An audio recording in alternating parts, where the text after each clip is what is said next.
Perkenalkan, nama saya Wafaul Haja dari tingkat 1 keperawatan A.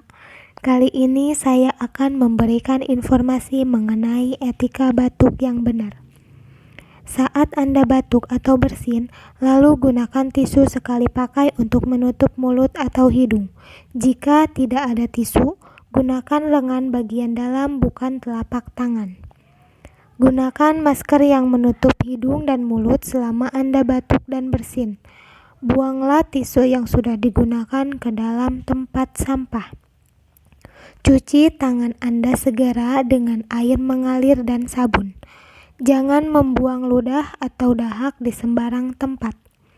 Dengan menjalankan etika batuk ini, Anda akan membantu mengendalikan infeksi di sekitar kita. Terima kasih.